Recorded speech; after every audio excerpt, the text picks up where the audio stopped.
May umano'y anomalyang natuklasan ang Commission on Audit kaugnay ng pagbibigay ng pork barrel ng 3 senador. Ang naturang pondo na nagkakalaga ng milyong-milyong piso ay napunta raw sa isang kaduda-duda o questionable non-government organization o NGO. Nakatutok si Joseph Morong.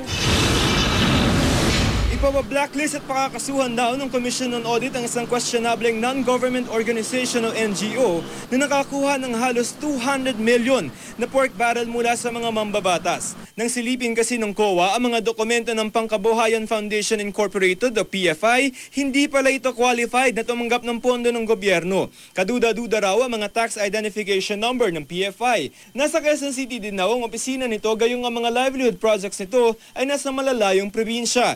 Ayon kay COA Chairman Grace Pulido Tan, inusisa rin daw nila ang mga resibong isinumente ng PFI at nagulat sila sa kanilang nalaman. Vina-validate namin doon sa sinasabi nilang pinagbilhan namin. At marami dito sa mga supposed to be claimed na suppliers ay nag-deny na hindi po nila binili sa amin yan, no.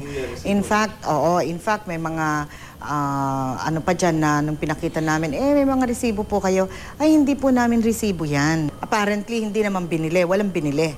Pinasosoli ng COA sa PFI ang pondo, pero ang problema, hindi na nila matunto ng PFI. Kung sino nakinabang niya? Your guess is as good as mine. I mean, we don't know kung sinong nakinabang niya. Non-existent. Tapos yung sinasabi nilang presidente daw dati ng PFI, hindi na nila alam kung nasaan ngayon. I don't know if she even exists. Pinuntahan namin na nakadeklarang address ng PFI sa Quezon Avenue, pero sabi ng staff ng building, noong 1 taon pa raw sila umalis doon. Ayon sa report ng COA, ang PFI ay pinili umano ni Senate President Juan Ponce Enrile, Jinggoy Estrada, Bong Revilla Jr.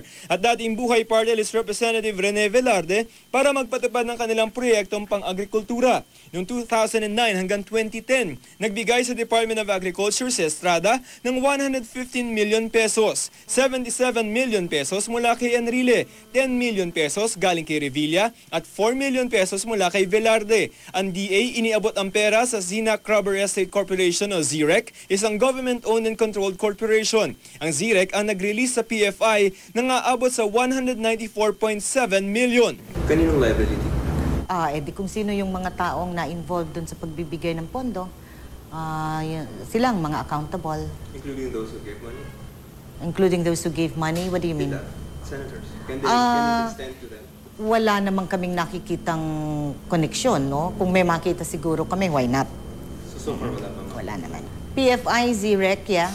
Sa isang statement, ipinaliwanag ni Enrile na ang tanging partisipasyon ng mga mambabatas ay ang pagtukoy sa mga proyektong popondohan ng kanilang pork barrel. Responsibilidad daw ng DA na tiyakin ang kakayahan at kwalifikasyon ng mga bibigyan ng pera. Ang DA din ang itinuturo ni Senador Revilla. Aniya, dapat daw magpaliwanag ang DA at ang mismong NGO na tumanggap ng pondo upang liwanagin sa publiko kung saan napunta ang pondo. Si Senador Estrada naman nanawagan ng investigasyon para malaman kung sino ang nakinabang dito.